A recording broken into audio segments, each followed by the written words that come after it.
And welcome back to the Daily Dribble podcast, guys. As always, I'm your host, Nick Zammit, with a little Saturday night delight here. Joining me, Mr. Ro Hancock. How are you, my man? How are we going, Nick? I'm good. How are we going? Let's give a little bit of context early in the episode here. It's been a funny old afternoon / evening. We did have our third compadre Lee here recording earlier on. Unfortunately, just at the conclusion of that episode, we've had quite a few technical difficulties this season, which resulted in us kind of losing that episode, which, might I just say, was an absolute cracker. So unfortunately, he hasn't stuck around for the redo. I don't blame him. Mate, absolutely. Absolutely. We put in our best work early, but we're getting an episode out, which we're we're running the back-to-back here. So just shout out for everyone. Ro and I putting in the hard yards back-to-back here, recording what we just did. Yes. I don't know about you, but I'm still feeling pretty electric. The energy is high in this room. We are determined. We are the people's champions here. Determined to get an episode out. Yes. I'd like to say it's proclaimed by the people, but it is self-proclaimed. But nevertheless, we certainly, that's what it's all about. You and I just off air, we were just talking about the words. If you haven't already checked out our episode last week with Dustin Schumacher, a.k.a. XL, the words he said during that podcast, just about, he's never met someone who's grinded hard and hasn't won. That's what we're doing here today. Highly inspirational. We are stoked to be here recording, getting an episode out. Massive week in basketball. So we've got a lot to digest today, don't we, Ro? We do, absolutely. It's our favourite time of the year. Mate, playoffs. The playoffs.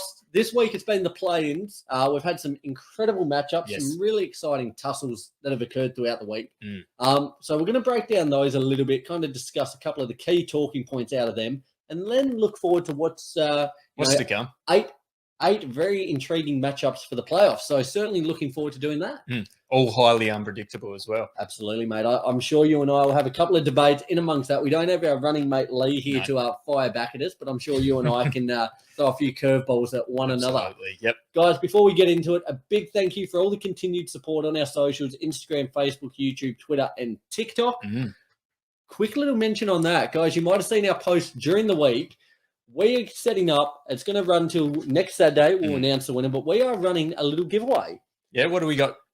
Mate, it has been a very exciting year for the Jack Jumpers, as we've alluded to numerous times. So we thought, what better way than to commemorate that by offering our listeners a very, very limited edition T-shirt here. Oh, I'm going to straighten that up for the camera. Yep. Guys, unbelievable stuff here. As we've said, the Jack Jumpers still hope to make the playoffs. We're offering an exclusive T-shirt there, as well as a little sample of our own Manscape products. The old, a new product there. Oh, which angle are we getting? Focus in there.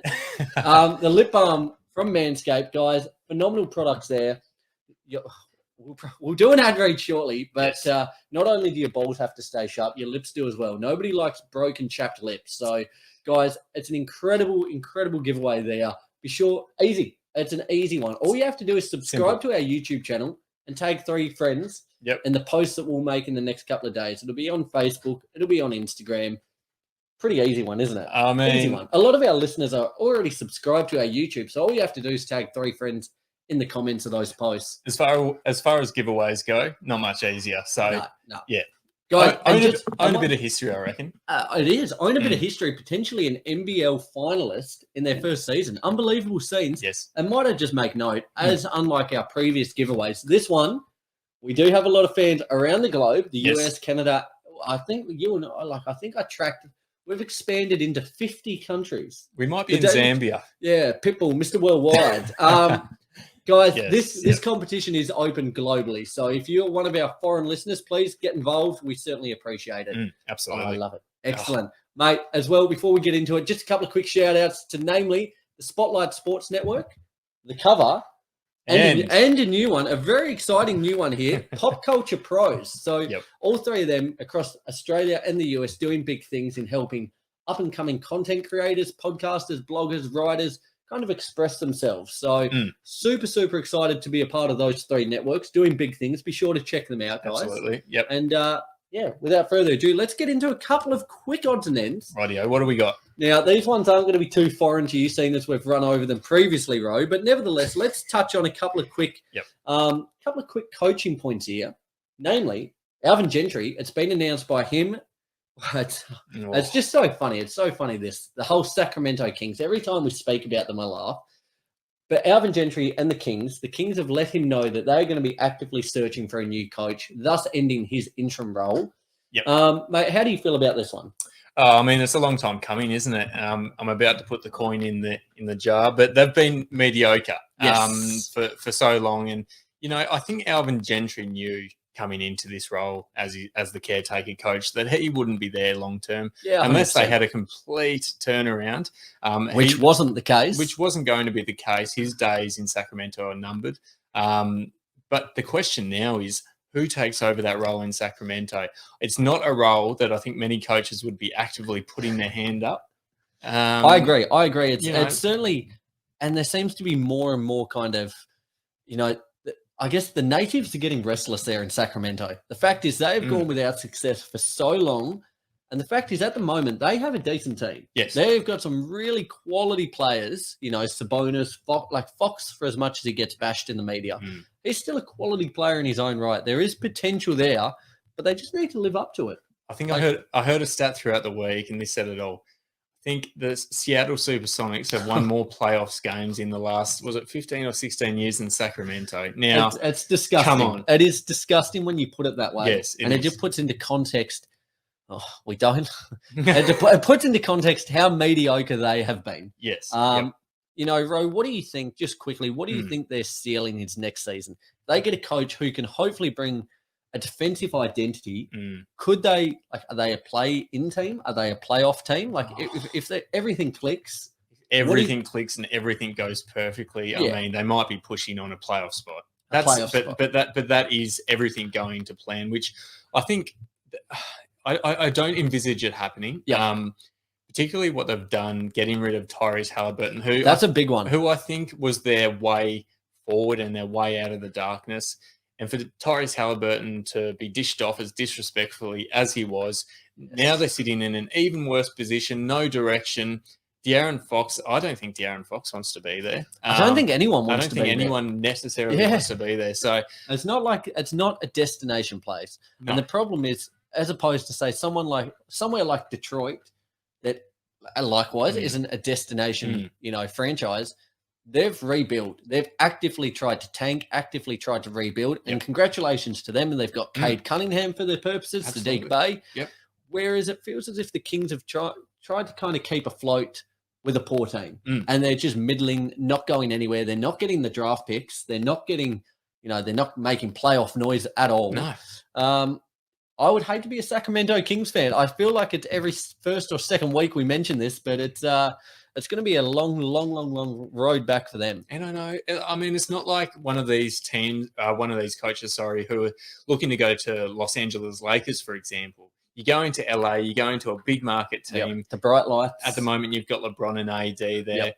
Even if they've had a poor season, you'd probably be attracted at the idea of going there. Well, let's segue that maybe. Yep. Sorry to cut you off. Let's segue that into the fact that Frank Vogel's time, it's been announced that his time with LA, with the Lakers, is coming to an end. Do you think he could potentially be an option to take over that Kings role? Well, yes, I do. Because I think he's still very interested in the coaching aspect of it. Oh, absolutely. And he's a coach who, I know they had handy players in there, very handy players in their championship year, but he's a coach who, can sort of turn it around a little bit for them.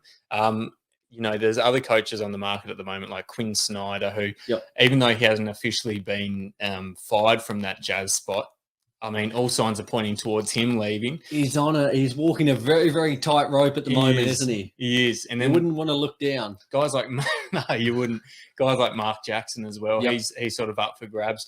Mark Jackson's a smart man. I don't think he's not interested in going. If you've got half a brain, you don't want to go to Sacramento. Absolutely not. Potentially, I think one of the odds-on favourite for the Lakers role, Jackson there. Yeah, is he would. Yeah, I think he is. Yep. I think LeBron's interested in him coming to the Lakers as well. But there's a few. Going to be an interesting little period with the coaches. A few handy coaches up for grabs. Yeah, for sure. Well, a very handy coach in his own right, Monty Williams. During the week, he was named as the coach of the year as voted by his peers. Now, rightly so. Consecutive years back to back for Williams there, and credit where credit's due. He has been fantastic, and really, along with Chris Paul, along with Devin Booker's kind of ascension. he has been a key cog in turning this franchise into, a perennial underachiever to one of, if not the title favourites at the moment. Yeah, far and away. They've got a big next month or two coming up, but hats off to him. The way we saw clips last season as they went down to the Bucks, the respect he has gained with not only his teammates, the respect he's gained around the league. He is one of probably the most sought after pieces, most sought after coaches, and one of the most likable coaches within the league. Yeah, because at the end of the day, Monty Williams is obviously a highly respected coach, but he's also a highly liked coach, and he's a people person, which I think at the end of the day, I think the best coaches have that combination.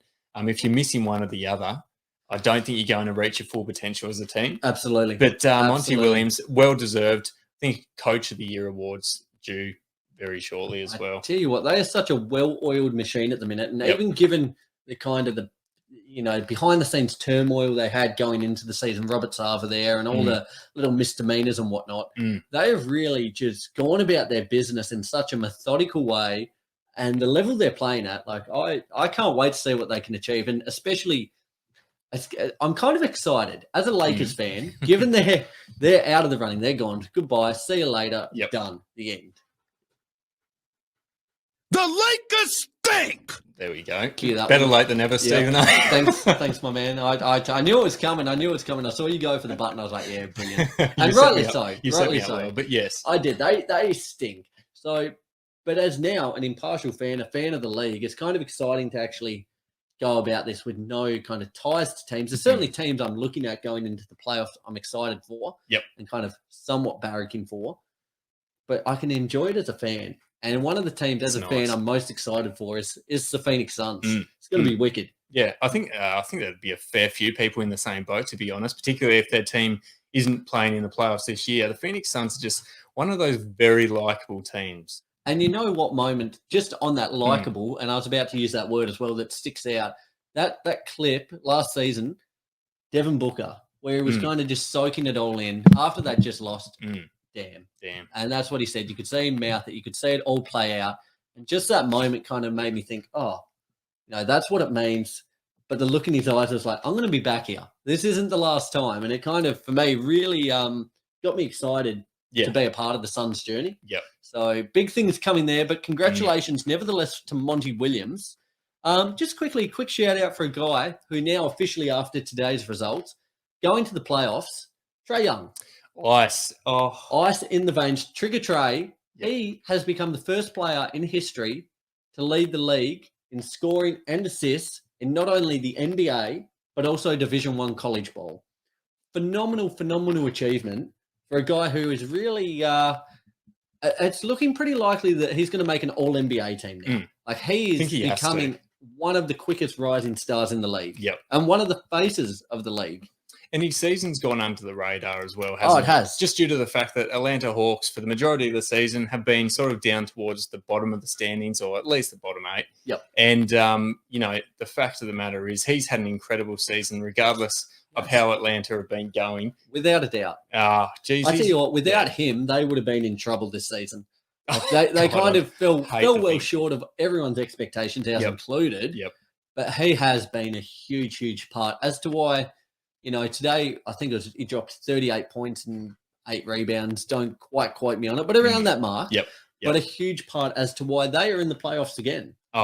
He's so fun to watch. He's a guy who gets bums on seats. He does. And we'll break down that upcoming series with the Heat soon. Looking forward to that. Yep. It's going to be very exciting.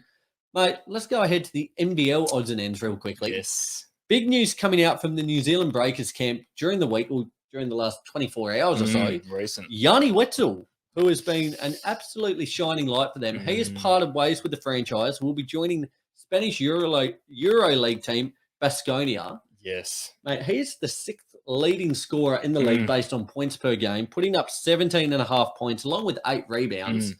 Second year in the league. Came over from the Southeast Melbourne Phoenix last season. Yep. Big blow to the Breakers. Now, what he's doing is kind of slid under the radar for, the Breakers have had a pretty ordinary season. Yep. Mediocre.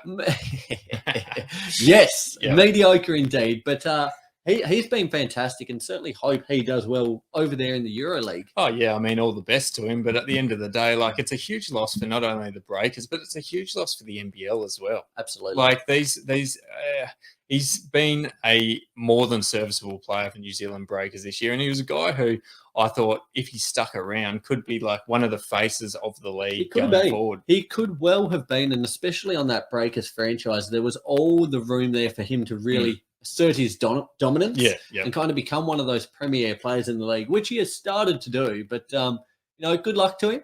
Yes. The EuroLeague, it's, arguably one of the biggest leagues in the world behind the NBA. I would make a case for the NBL. But nevertheless, we wish him all the best there. It's been a phenomenal season. Speaking of the Breakers, they went down last night to our Jack Jumpers, 88-86. So there it is. Rep it hard, Roy, on the visual there, the jumper there. Tell you what, quality make those jumpers. How good are they? Just a quick little... big shout out to the merchandising suppliers. Committee there. Yeah, no, fair play. But massive win last night. Rob Lowe had a huge game for the Breakers, 27.7 rebounds. But our man, Joshy Adams, 23 points. Tell you what, this was some game, a real back and forth tussle. My heart was in my mouth. But, the Jack Jumpers got over the line late in the fourth and just kind of held on. And it keeps their finals hopes alive. Which is the main thing. Mate, we are about 2 hours, at the time of recording, 2 hours out from the Cairns Taipans playing the Perth Wildcats. Massive game, huge potentially playoff ramifications on the line. You and I have got our fingers crossed that the Taipans can pull off a big upset, big boil over in this one. We are certainly in contention here for a playoff berth. First year. Yeah, we're just knocking on the door of Perth, who... Geez, I'll tell you what, for a team with as high-end talent as Perth have, to be sitting at fourth with a risk of falling out of that top four. I thought that'd be runaway. Yeah, so did I. I thought that'd be 1-2 spot easy. Top three, Melbourne United, Sydney Kings. Shout out to the boys at Fifth and Dribble. I know they would love that. Yes. And the Illawarra Hawks, they are rock solid. They are in there. Thanks for coming. But the Wildcats and Jack Jumpers are in a real battle now. So we're going to get this one wrapped up and eagerly looking forward to seeing how that one plays out. So a couple of games to go, big things to look forward to. This time next week when we record, we'll hopefully have a little more clarity about what's going on there. The playoff picture will probably be set, and hopefully we will be singing the Jack Jumpers praises. But, guys, whatever happens from here on out, phenomenal season. So be sure to enter our competition to get a hold of that exclusive Jack Jumpers merch. Oh, wouldn't you? Beautiful. Mate, let's move ahead. The Daily Dribble. Fantastic. So what we're going to do here, I'm going to rip through the playing results. And you and I, we're just going to say whatever comes to mind. Which games stood out, which moments stood out, any players, any performances, anything that stood out for us.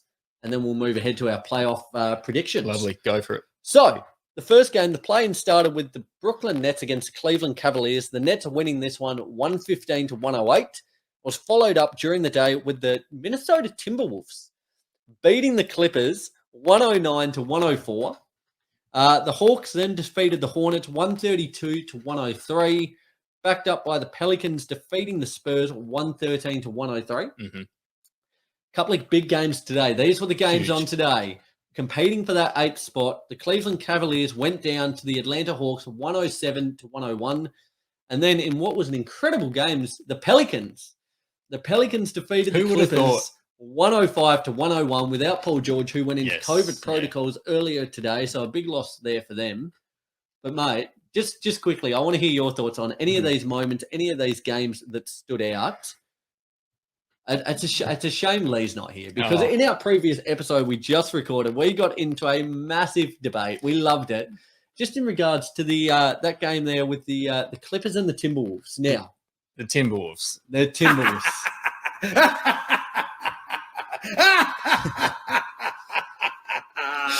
the Timberwolves. This is unbelievable.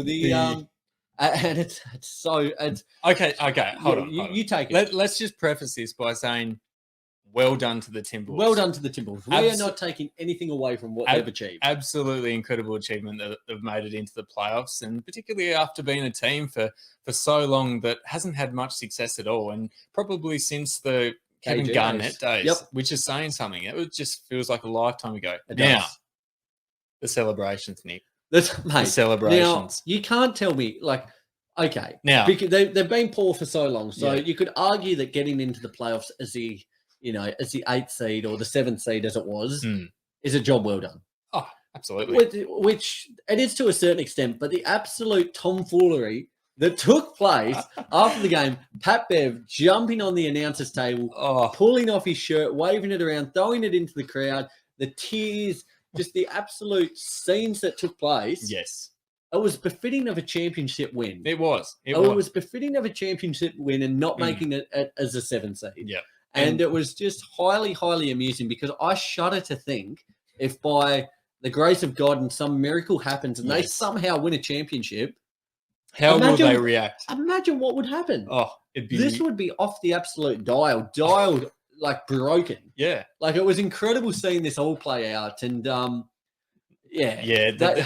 the original episode, Lee, look, his rebuttal was that it does mean a lot to the Timberwolves, and it does mean a lot to the Timberwolves. At the end of the day, like they've made it into the playoffs, which is a great achievement for them after having no success. But you cannot admit that those celebrations after the game were not funny. They were hilarious. They were just something else. And to be honest, that's probably one of the most over the top celebrations I've seen in a long time. Guys, if you haven't seen it, just look up on YouTube Timberwolves celebrations over the Clippers. I reckon you'll find videos upon videos of it. Tell you what, incredible game this one. They really kind of got out of jail. For Karl Anthony Towns, he had an absolute stinker, 11 points, 3 of 11 from the field, and then fouled out. It was really this one that, Paul George dropped 34 points, 7 rebounds, 5 assists. But it was D'Lo. 29 points, 5 rebounds, 6 assists, and Anthony Edwards with 30 points, who really steered this ship home. Yep. And they were down. Once Cat fouled out, they were down, and I had it on at work, and I thought, this one's over. The Clippers are on here. Yeah. It makes it even worse seeing as they bowed out today to the Pelicans. Yeah. But at that point, it seemed as if the switch kind of flipped and they became more of a team-based offense. They weren't trying to look for Cat as much. It was kind of Edwards and Russell who did the damage, but the ball was just popping around a lot more. Isn't it funny how that happens? You take out your main option on offense, even though they've got a few really good offensive options. Cat is the main offensive option. Oh, he is. And once he goes down, they sort of almost to a certain extent become a little bit more unpredictable. Oh, we're not just going to chuck it into the post to Cat. Anthony Edwards, I'm so impressed with that guy. Like he's wicked. He stood up. He's massively. A baller. He's so fun to watch, and he's certainly. I tell you what, in the playoffs, it is going to be wicked. So we'll talk about that matchup. So in the Timberwolves and the Grizzlies, but I tell you what, 2 young studs in Ja Morant and Anthony Edwards going up agaget each other.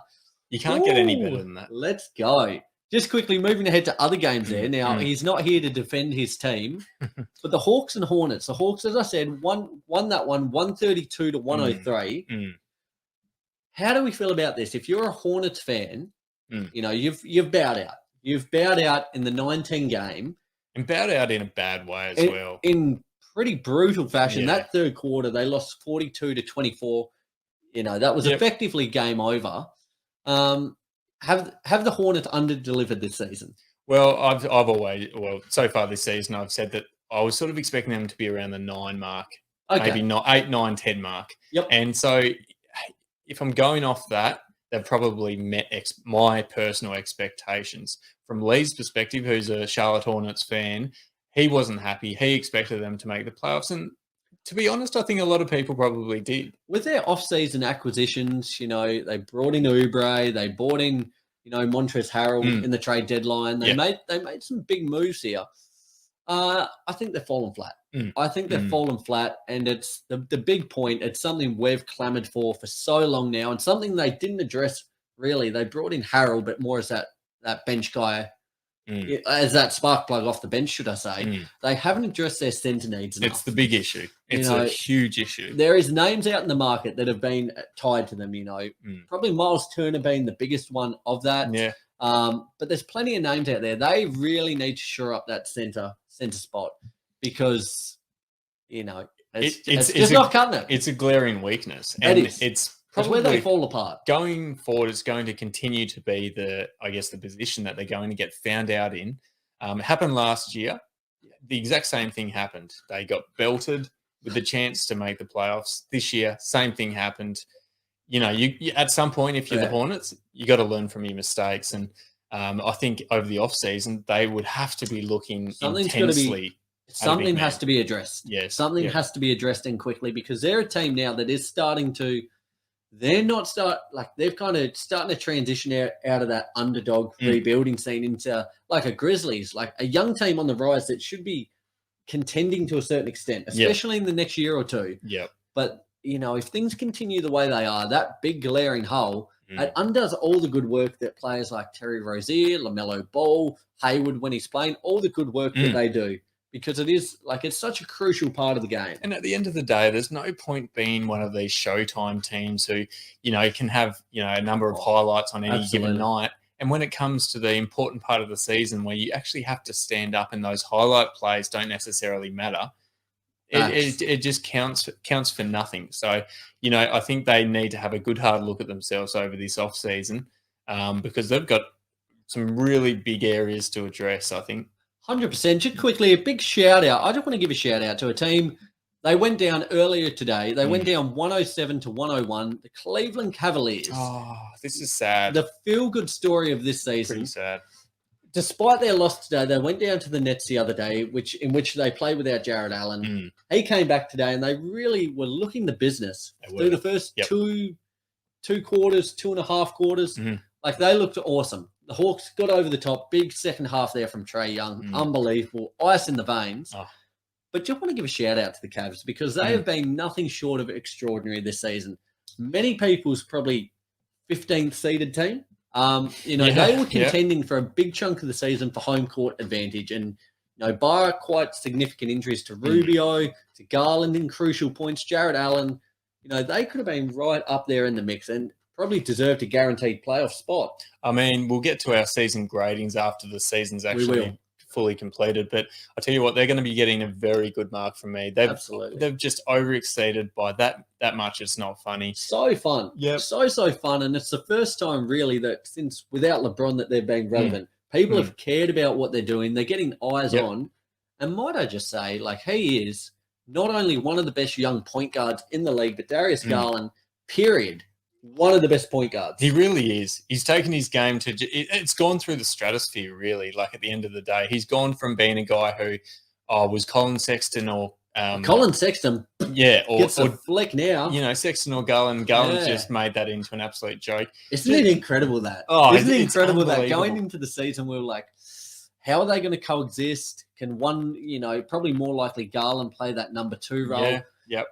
How's it all going to fit? But Garland has absolutely taken the ball and run with it. All-star this season.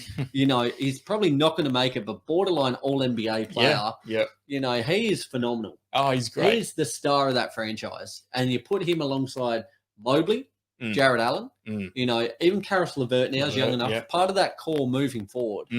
Oh, it's so exciting. If you're a Cavs fan, you're over the moon with this year. Just touching on Colin Sexton very quickly. To think that Colin Sexton hasn't played a game this season, we don't think, even though it's not confirmed, we don't think he'll be there next year. And to think that he still provides value. He's a huge chip for them. Yeah, he is. So the Cavs can essentially chuck him out to other teams as a bit of bait and see what they get in return. But I think they'll get some very handy pieces or a handy piece in return to Colin Sexton. I agree. I think his value, it's certainly not as high as it was at his peak, but there's still enough value there to, pair a piece. This team is pretty well-rounded. Going forward, they're pretty well-rounded. They've got a good mix of youth, quality ball handling. They've got some experience if they were to keep Rondo, to keep Kevin Love, who, I tell you what, I know it's going to be hero, you would imagine, but he's been gaining quite a lot of sixth man of the year talk, Kevin Love. He has been incredible for a guy that was pretty much actively trying to get off this team at points last season. Well, he's trying to get off the team, but you sort of got the feeling also that his career was coming to a very quick conclusion as well. How good has he been, though? He's been unbelievable. Not only his leadership, but his ability on the boards, which, it's always been known he's great on that side of the game.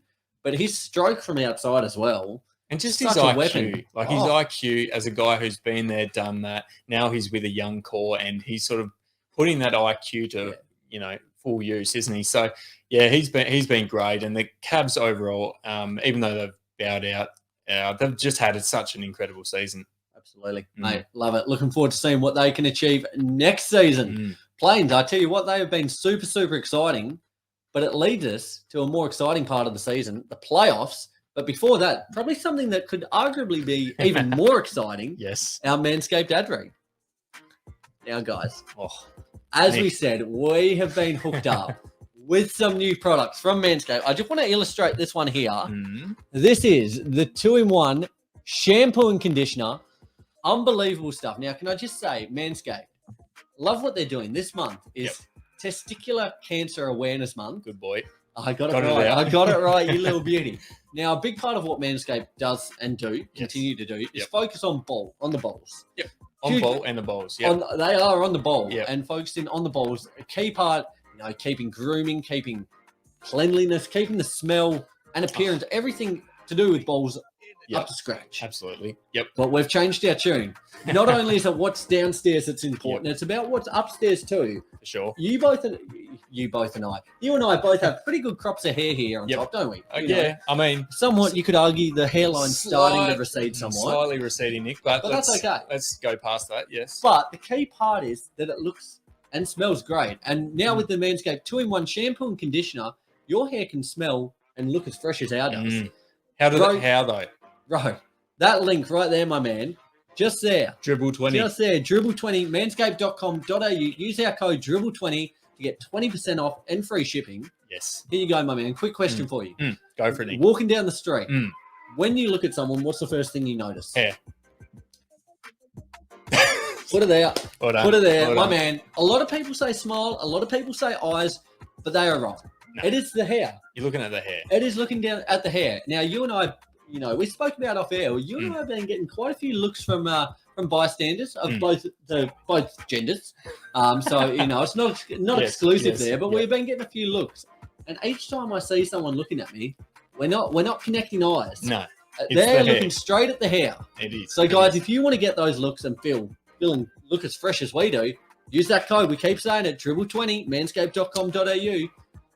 Not only can you rig yourself up with the hair products, guys, go the full kit and caboodle. Get your balls looking as fresh as ours too. Yes. I wish I had the flexibility to reach down and smell, because I know mine are smelling pretty funky fresh at the moment. Yes. Oh, I cannot speak. What do you highly. reckon? Bust out a couple of ribs? Isn't that the key to it? Yeah, it is the key, but that's that's going to a far extent. But guys, yes, we won't go that far. But use our code Dribble20, manscaped.com.au. Thank you for your continued support, Manscaped. Beautiful stuff. Imagine that, busting a couple of ribs. Like, Jeez, aren't they one of those? Just quickly, I digress slightly, but I'm pretty sure the ribs are one of those like bones that never actually heal properly when you break them. Is that right? Sounds about right. I think they kind of get stronger each time. I'm pretty sure like boxers, they like do training to like break their ribs, so they like when they heal, they come back stronger each time. We can ask Mike Tyson on next week's app, I guess. Absolutely. There you go. How's that for a fun fact? Just quickly, one of my favorite movies. I've gone completely down the rabbit hole here. Hit us with it. Never Back Down. Yep. You seen that one? Hugely. Yep. And features at the moment heavily in the news. Amber Heard in a big scandal at the minute with Johnny Depp. Let's not get into that. But she's an awful human. She's an awful human. I tell you what, I was hoping in the old Never Back Down she'd cop the old roundhouse kick to the head. But neither here nor there. Let's move ahead, Ro. The Daily Dribble. Oh, keep me on my toes. Keep you on your toes. I didn't know if you were going to get there. You've done well, my man. Beautiful. Guys, as always, everything we do, we love hearing from you guys. Yep. The listeners make this show. Absolutely. We cannot thank you enough for all your continued support. We love having debates, having, conversations with you guys out there. And this week in this segment's no different. Yes. We're about to rattle through our playoff predictions for the East and West. Hit us up. Hit us up on our socials, Instagram, Facebook, YouTube, Twitter, TikTok. Start a conversation with us. We'll put up some posts during the week. Let us know here where we went right, where we went wrong. Do you have our backs or are you against us on these picks? Let us know. We can take it. So have at us, guys. We love it. Let's get into it, though, my man. Let's get into the Western Conference. Oh, here we go. Let's start. Where do we even start? There's just too many really good matchups. Tantalizing matchups. Let's start with the number one seed, the Phoenix Suns playing the Pelicans. Mate, we'll just chew the fat here. We'll talk about how many games you think it'll go. Who's your predicted winner for this one? Yeah, I mean, predicted winner. Yeah, it sounds very sort of predictable, even though it's an unpredictable playoff series. But I think the Phoenix Suns in 4 for mine. You know, they're a team for the majority of the season have been the best team, and they haven't shown me anything to sort of suggest that they won't take that into the playoffs. It almost felt as if they've been in cruise control a little bit, hey? They have been. Especially the back half of the season. Once they really flex their muscle and they put a gap between that first and second seed, as they were still winning games, but they looked just so comfortable in everything they do. They were preserving themselves to a certain extent, but they're coming up against, now we know, the New Orleans Pelicans, who, you know, I like them offensively. Like CJ McCollum and Brandon Ingram in particular are guys who I will tune into any Pelicans game to watch those two guys play. Big time. But I think in a playoff setting, particularly after the year that they've had, and I guess the Pelicans have just sneaked in by the skin of their teeth. Yeah. I think the Suns in 4 for mine. Fair play to them, because they started the season 1-12, the Pelicans, and for all intensive purposes, I think like all of us and many pundits out there had written them off. Like their season was effectively over. In all sorts of trouble. And they were looking destined for that bottom seed in the conference. You know, hats off to them. They've made it. They are in the playoffs, and they've started to look like they could pose a threat to a couple of teams, but not the Suns. Not the Suns. If any other team they were coming up against, you'd expect them to maybe make it a bit of a series. I've got this one in 5. I think with that offensive talent and CJ and Ingram, Valanciunas as well, I think they're good enough to get one game. That being said, I don't think it's going to be a close series. I reckon a few of these games will be blowouts. I think the Suns will probably, you know, win the first couple and maybe take their foot off the pedal for one game, which the Pelicans will get a hold of. But I think the Suns will be too good in this one. Suns in 5. Favreau, Suns in 4. Suns in 4. They just look too good. They do. They look too good. It would take a very ballsy person to go against the Suns in pretty much any series. Yeah, you would. It's juicy odds. If you're a Pelicans fan, shout out to Nick Drew. I know, good mate of mine. He's a big Pelicans fan. Yes, and he's all aboard the horse. You know, he's right there. So, you know, a bit of a punter in his own right. Yes. I wouldn't advise getting on the Pelicans, but I hope for your sake, mate, that they do all right. Yeah, big stuff there. Let's move ahead to the Warriors and Nuggets. The 2 versus 6 seed there. Oh, no, 2 versus 7, should I say? Hold on. I've lost the plot. I think they might be 3 versus 6. They're 3 because the Warriors were 2 for so long. I've just lost the plot there. No. The 3 and 6 matchup there, mate. I've got the Warriors winning this one 4-2. I just think they've got too much firepower. Yeah. Especially with the news coming out that it doesn't look as if Michael Porter Jr. or Jamal Murray will return. No. For as good as Jokic is, potentially a back-to-back MVP. You know, when you're coming up, arguably still in the back end of their dynasty phase, like this team's too good, the Warriors, I think. Just far too good. I think you nailed it on the head, like particularly given the fact that Michael Porter Jr. and Jamal Murray are still out, have been for the majority, or have been, for all of this season for Jamal Murray.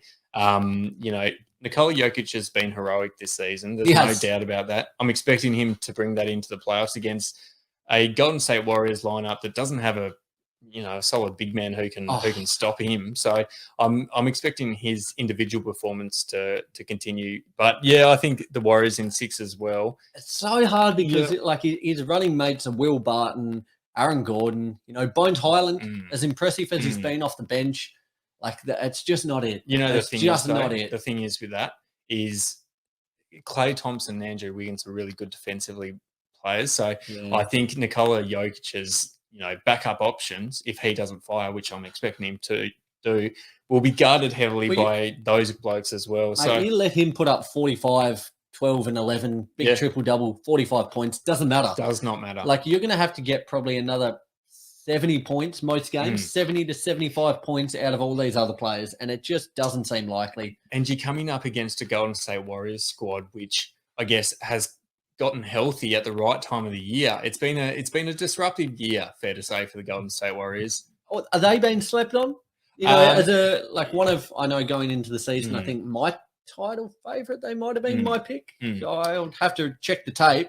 but a team that maybe because of injuries, they've slid down, they've slid to third, and people are almost kind of underrating how good they are. I'll tell you what, if people are sleeping on them, they better wake up very quickly because they're going to cause havoc. I'm sort of expecting them to make the Western Conference finals this year. To be honest, I think the key cog in that is Wiggins because All-Star Wiggins. All-Star Wiggins. I was about to say first-time All-Star Andrew Wiggins. Yep. Since he got the nod in that regard, he's been pretty poor. Pretty poor, and I think a lot of what they do will rely on him. Having someone where, like, the attention's going to be on Curry, it's going to be on Clay, pull off the bench, Draymond just making the plays.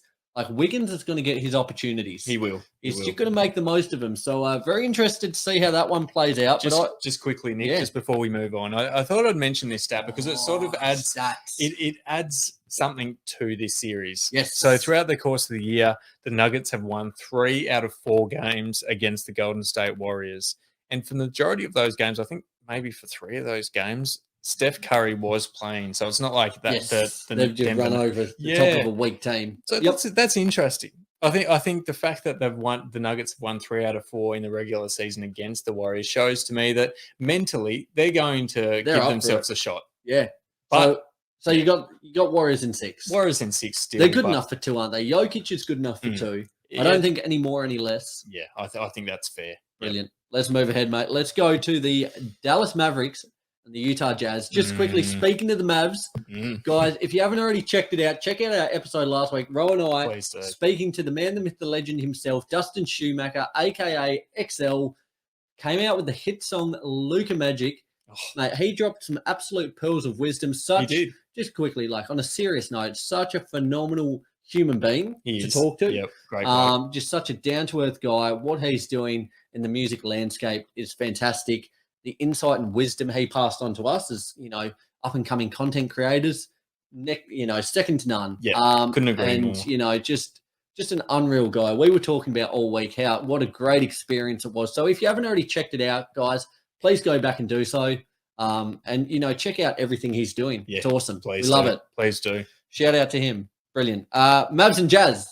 Right. Yeah. It's tough, isn't it? Because Luka Doncic, he's been ruled out of game 1, very unlikely for game 2 as well. Yep. So, I mean, if Luka Doncic was playing, I'd probably almost have the Mavs in 4. Like, get the brooms out. To be perfectly honest, because I do not rate Utah and where they're at this year. Now, I'm not going to go Mavs in 4 though, because obviously Luka is out probably for the first 2. So huge shout. I certainly think the Jazz will get a few games under their belt. I'm still expecting the Dallas Mavericks to get over the top of them in 6. I think we were mentioning earlier, if the Mavs can at least take one of those first 2 games without Luka Doncic, they get the split. That's huge. That's a big win for them. Yep. And then I think the run home with Luka Doncic, they'll take those games. So just shows how good he is, the impact that he has. Dallas as well been slept on probably. Their small ball lineup, what they're doing with Brunson, Dinwiddie, who's had a massive, massive resurgence since joining from over there in Washington. Yep.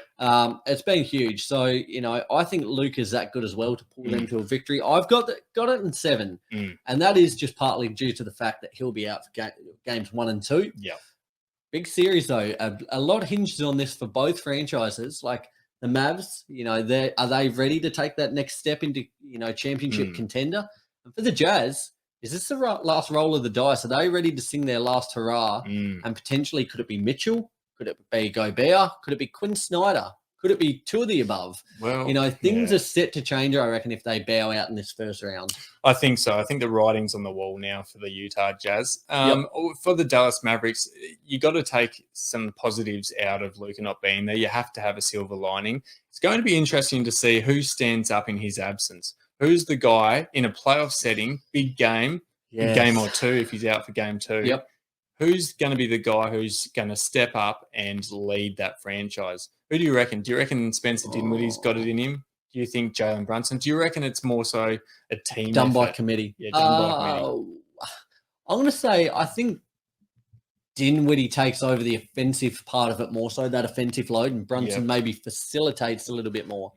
That's a real flip of a coin, though, because, it could go either way on that front. But I think somebody needs to kind of, take that role, take that lead, have that guy, if it's down in the closing minute or two that they're going to give the ball to, he's going to get a bucket. I would say that's Dinwiddie. Yeah. I tell you what, going to be a fun series, this one, but Mavs, I really hope they get through. And I kind of want to see that just for the fact as well. I want to see what happens if the Jazz implode.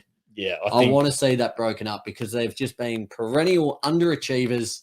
The last couple of seasons, I had them as the number 1 seed. Yes. Falling so flat in the playoffs. So I think that's where the bad blood started for you and the Utah Jazz, didn't it? It did, mate. It was just high expectations, fairly solid in the regular season, but when it matters, like Philly, I gave them the number 1 seed multiple years in a row, and they fell flat too. So once I've been burned, it's hard to get back in my good graces. Yes, indeed. What's the expression? Fool me once, shame on me. Fool me twice, shame on you. So, Jazz, shame on you. Yeah, something is that like right? That. I don't know. It might have been the other way around, but that's okay. That's all right. We'll go with that, mate. The last series in the Western Conference. Yep. The Memphis Grizzlies versus the Minnesota Timberwolves. What are your thoughts on this one? An intriguing series. It is an intriguing series. For me, it's a good opportunity for the Memphis Grizzlies to prove that the regular season wasn't a fluke, and to be, come into the playoffs and show everyone what they've pretty much done so far this season, which is just absolutely dominate, particularly the bad teams as well. And particularly without their star, Ja Morant. The way they've been able to carry on without him, incredible. Oh, it has been incredible. Throughout the regular season, this one kind of shocked me a little bit, but the fact that they went even in their 4-game series, so they got 2 each this year, the Memphis Grizzlies and Timberwolves. But to me, I think the Timberwolves in this playing game that has recently finished, it's almost as if they've used their petrol tickets. Like, it's almost as if that was their goal, that was their achievement. Let's just final. Get over the top. Let's get into the playoffs. You've gotten to the playoffs now. Now you're coming up against one of the absolute gun teams in the competition. They're going to come out all guns blazing too. I think they will be. I thought that as well. And that's why, I wish we had the episode up, but with Lee before, that's where our debate came from, because it just felt so over the top for what they'd achieved. And it felt like they'd almost kind of put a nail in their season, because that was it. That was the pinnacle. Yep, we've done it. They're done. Yep. Absolutely. So what have you got for this series? Sorry, I think Memphis in 4 for mine. Wait, what? Memphis in 4? Yeah, Memphis. Oh, damn. 4. Yep. Did you say that before in our last episode? I can't remember, but I think I've rethought it, and I think I'm expecting Memphis to take them out in 4. Jesus. I can't remember what I said in the last episode. I know, because that's hit me like a freight train. Memphis in 4. I might have said Timberwolves would have had 1, but no, I think Memphis in 4 now. There you go. Well, I've gone a slightly different tune. I think this series could be quite close. Yeah. Likewise, I agree in the fact that it felt like a final. Yeah. That kind of win over the Clippers there. But I've got the Grizzlies in 7. I think they're quite like-minded teams, quite similar. They've got young stars each. You've got Anthony Edwards, you've got Ja Morant there.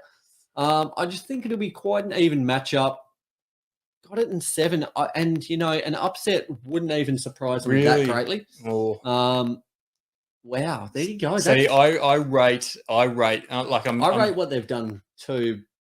I think this is going to be really telling. I think, because as you said, it's a really big opportunity for the Grizzlies to flex some muscle and kind of install some fear in other teams. Because if this goes deep, even if they lose, going into next year, it kind of undoes all the good work they've done over the last season or two. It does. So they really need to flex some muscle and assert themselves as a legitimate contender in the West. And I'll tell you what, Memphis Grizzlies don't want to have the reputation that Utah have now of having really sort of solid regular seasons, getting into the playoffs and falling short. So I think it's a good opportunity for them to go, look. It's a one-way ticket to find yourself on top of our shit list, isn't it? If you do that, if you perform really well in the regular season and flame out in the playoffs in 1 year, 2 years in a row, it's a surefire way to find yourself in a place you don't want to be. No, couldn't agree more. Mate, let's move ahead to the East. We've got some big series in that one as well. Let's start with the number 1 seed, Miami Heat against the Atlanta Hawks. Again, another fascinating series. All 8 of these matchups across the East and West. Like, if you really think about it and you kind of look through kind of rose-colored glasses, you can see it going either way. This one, though, I've got the Heat in 6. I just think they're going to be a little bit too strong just with the top-end talent they've got. But also, if you've got Duncan Robinson, Tyler Herro coming off the bench, once those rotations shorten a little bit, I think they're going to be a little bit too good. Yeah. Take nothing away from the Hawks, though. Yeah, you can't take anything away from the Hawks. And I don't it's a 1v8 matchup, but I don't think doesn't feel like I don't think the Heat would like to be versing the Atlanta Hawks, particularly with Trey Young in the form that he's in at the moment.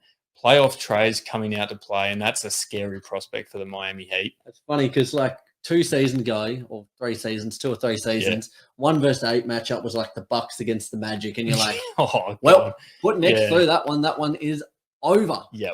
And I think it was there was series like that, and you could just indefinitely say it's done. But this one as well, given what the Hawks did last season, the way they're starting to come on this season, you start to think, ooh. This one I'm expecting the Heat to win in 6, but it shouldn't get to that point if it's a 1v8 matchup, which just goes to show that the Atlanta Hawks should be higher than that 8th seed that they finished in. So, they might give any hope of an upset. Do you give any hope to it? Slight bit of hope, but I think what would it take? It would take obviously Trey Young. That's the main guy. But the supporting cast around him as well need to stand up. It probably does hurt the fact that Clint Capella's gone down now. Yes. Okonkwo has so much responsibility on his shoulders from a big man perspective. Matching up with Bam, he's young, he's athletic. Yeah. He can do a job, but I think Bam's just in that next tier. Yes, I think that quality will show out. I think so as well. But the other thing is, I have faith that the Miami Heat core squad will show up. Even if one guy, if Jimmy has an off night shooting, there'll be other guys who will stand up. So again, another team probably not being talked about enough. You look to the East, a lot of talk around the Celtics, around the Nets, around the Bucks, around Philly, but the Heat, they were the number 1 seed. Yeah, they are a good team, a good franchise. They're well organized. So don't be surprised to see them going deep. They've been there, done that. Years ago, making all the way to the finals in the bubble. I mean, they know what it takes. It feels like a lifetime ago. An eternity, doesn't it? Tell you what, a couple of years ago, in a few weeks' time, we would have been winning a chip. Lakers fans winning a chip, and now we didn't even make the play-in. That actually must suck for you. That's a bitter pill to swallow. Oh, yeah. It is. But looking forward to that series. Another series I am eagerly anticipating. Yes. The matchup between the Philadelphia 76ers and the Toronto Raptors. Yep. Ooh, what have you got for this one, mate? This is huge. Yeah. This is a fun. This might be probably my most eagerly anticipated series. Me too. I'm with you. I think the odds-on favourite will probably be Philly. I think it'd be Philly. The bookies would have Philly. I'm going with Toronto in 7. Philadelphia for the last, I don't know how long it would have had to be, 4 to 5 years. I do not trust them come playoffs. Facts. I don't trust James Harden come playoffs. And notorious underachiever. They are, yes, he is. And then the fact that Matisse Thybulle is also out for, what's he out for? Games 3 and 4. Yep. And 7. And 7 if it goes there. Oh no, 6. Sorry, should I say? Yeah, 6, that's right. Bad. Yep. That's massive for mine. It's one of those things that I think I just have more faith in Toronto standing up. More often than Philly doing that series. And the other thing that we're mentioning earlier is I wonder how this series would have been panning out if they didn't make that trade for James Harden. They're looking very thin, as we mentioned. Looking shaky with the way Harden's playing. Looking the way shaky he's settled with him into playing. This team. Who knows? He could come out and prove us wrong. Just quickly, I've got the Raptors in 7 as well. Yep, good. But the way he's settled in this last month or two, it's not befitting of a team that looks destined for the finals. No. And I agree. As we said before, they gave up Andre Drummond. They gave up Seth Curry. They gave up, who was the other piece? Obviously Ben. Ben Simmons as well. But they just look thin. They look very shallow, thin. Especially I think the big key telling point is going to be is what happens when Embiid's off the court. When he's off the court, they are getting hammered. He's going to play probably 38 to 40 minutes a night. Yeah. But in those 8 to 10 minutes when he's off, who's going to keep the ship afloat? Well, DeAndre Jordan is the backup, which he's averaged 4 points this year, and he's just not flat out just not going to be the offensive option. He's a locker room guy. He's almost in this phase of his career like a Udonis Haslam. He's not there for anything else but to be a locker room presence, a veteran leader, veteran leader. He's not offering anything in terms of on-court value. So it doesn't bode well for them, especially when you've got, Precious Achua, a guy who is just out and out energy off the bench, a young guy who plays with his heart in his sleeve. They've got some really long-rangey just players. You look at OJ Anunoby, Siakam. You've got Fred VanVleet as well who can light it up. A team, just say, Gary Trent, what an absolute – I tell you what, I reckon they look the winner out of that trade with the Clippers, the Norman Powell trade. Yeah, Jay. They look like big winners coming out of that. Just due to the fact also that Norman Powell has been injured as well. So, far out. Gary Trent Jr. Portland does. I say the Clippers. I said Clippers because Norman's there now, but it was with Portland. Yep. But Gary Trent, even though he can be a streaky shooter, when he's on, they look electric. That team as a whole. Scotty Barnes. I'm interested to see how Scotty Barnes steps up in the playoffs. Yes. I don't think many people would have been including Scotty, expecting the Toronto Raptors to make the playoffs again so quickly. Shout out to them, hey. Yeah, shout out to the Raptors, a team that we kind of dismissed. And a lot of people out there, I know I had them probably 13th, 14th seed. Yep. They have just gone about their business. Once they got rid of Lowry, Dragic as well, it looked as if they were set to kind of, rebuild. And no one could begrudge them for that. No. They are such a well-run organization. Everything they do is so just to the button. And the way they've gone about winning, they just play hard every night. They're getting contributions out of everyone. And they've just kind of snuck under the radar, getting these wins, these wins. They tally up, and they've found themselves in a real position to probably get out of the first round now. And in both of our minds, likely to get out of this first round. So that Matisse Thybulle point is huge. So I'm really excited for this series. A lot going on there. There is. Hey, let's move ahead. Let's go to the Bucks and the Bulls. Probably don't need to spend too long on this one. I've got the Bucks winning 4-1. Again, similar to the Sun series there against the Pelicans, I think the Bulls are good enough for one win, but I don't think it's going to be that close a series. No. I think DeRozan, Levine, in particular DeRozan, good enough to get you one win. Good enough to get you one win, but I think the Bucks, dominant, powerhouse, just rolling at the minute. The reigning champs, Giannis. I would hate to be coming up against him at the minute. He's unstoppable at the best of times, but against the Chicago Bulls, I think based on the last month or two, he would be MVP favourite. The way he's been playing, absolutely. God damn. Yeah, likewise for me. Except I think get the brooms out. I think it's going to be get the brooms out. And for anyone who thinks that the Bulls might have a chance of getting over the top of the Bucks, stay off the damn weed. Couldn't agree more. Man, Apex is staying off the damn weed. Do you reckon he's backing him in, mate? We'd love to hear from you. Do you reckon they're a chance? I'm giving you one win out of sympathy almost, but I think the Bucks will flex their muscle here. They will. They are a good team. I think even team. Bulls fans know it, to be honest with you. And it's with Lonzo Ball, might get you another win. But they're just not quite there. No. Vooch has been poor this season. They're just a little bit off the mark. They're in that kind of second to third tier, maybe second tier, but they're not in that top tier in the East. No. So, but fair play to them. Great season. Great season. Falling off in the tail end, but take nothing away from them. Let's go to maybe, you could argue, the biggest matchup in the East. The 2 seed, Boston Celtics against the 7 seed Brooklyn Nets. You wouldn't think at the start of the season we would be saying the Brooklyn Nets 7 seed, but here we are. And I tell you what, after the Celtics start to the season, you wouldn't think we'd be saying Boston Celtics at the 2 seed. Unbelievable there. What a second half of the season. We, for all money, had written them off. We did. We were bashing them every episode. Now, I take any chance I can get to kind of bash on you and bash on the Celtics. Yes, but it was kind of justified. Oh, it was absolutely justified. But what's turned it around, bro? It's just been the defense, Nick. It's been the defense massively off the back of Marcus Smart, who personally, with my green glasses on or off, I think he's winning DPOY this year. Just having a look. Is there a green tinge in the lenses there? Yeah, look closely. But I think so. Obviously, Rob Williams' injury hurts. It does. It does. Like, we would much prefer him to be there. But you look at the Nets roster and, look, it hurts, but they don't have one of those big men at the center position that needs Rob Williams' attention. They don't have an Ayton. They don't have a Gobert who can just monster you in there. So in that aspect, I think, it hurts, but it's not going to be the difference. I'm taking the Celtics in 7.